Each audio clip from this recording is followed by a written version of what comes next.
Terbukti menerima suap jabatan mantan Wali Kota Tanjung Balai Muhammad Syahrial, kini divonis 4 tahun penjara di Pengadilan Tipikor Medan pada Senin 30 Mei.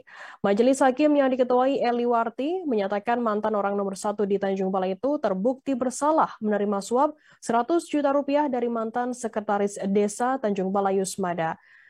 Untuk mengetahui informasi lebih lengkapnya terkait hal ini akan disampaikan oleh rekan jurnalis kami dari Tribun Medan, ada Gita yang akan melaporkannya. Silakan rekan Gita.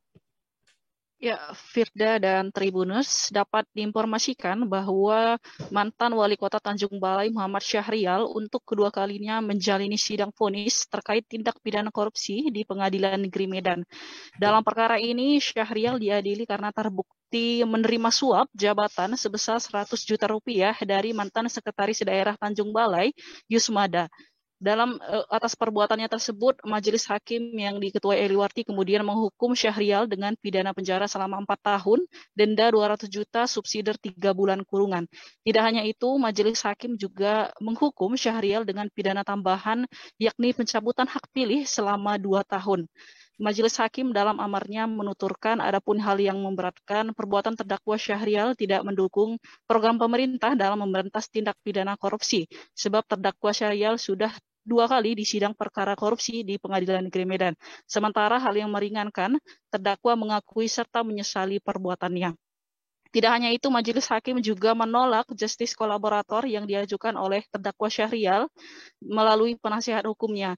Majelis Hakim menilai bahwa terdakwa Syahrial ini telah memenuhi unsur bersalah sebagaimana diatur dan diancam dalam pasal 12 huruf B Undang-Undang Nomor 31 Tahun 1999 tentang pemberantasan tindak pidana korupsi.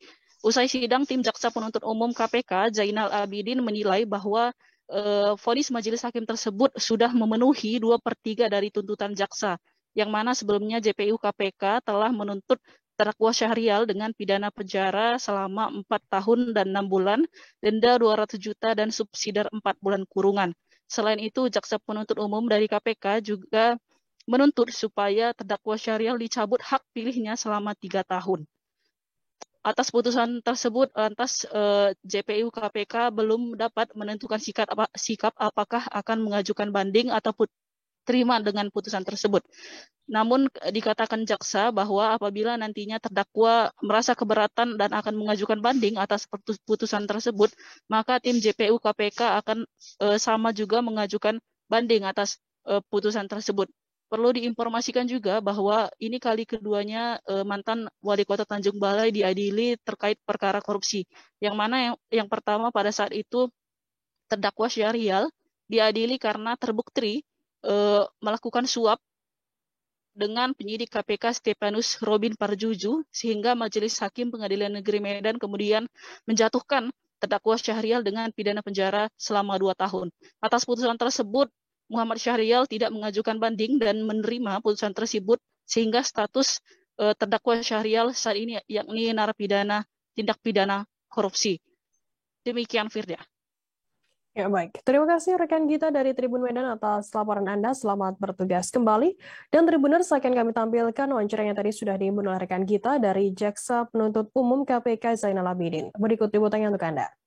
Terhadap amar putusan Majelis Hakim Pengadilan Tipikor Medan yang telah menjatuhkan putusan atas perkara terdakwa M. Syahrial Wali Kota Tanjung Balai, dari kami penuntut umum KPK, kami menilai putusan tersebut sudah memenuhi 2/3 daripada tuntutan kami sebelumnya yang telah kami bacakan sebelumnya, dan sudah memenuhi rasa keadilan masyarakat karena sudah sesuai seluruh pertimbangan, seluruh analisa yuridis yang kami kemukakan dalam surat tuntutan diambil alih oleh hakim, oleh majelis hakim semua, dan dituangkan dalam amar putusan.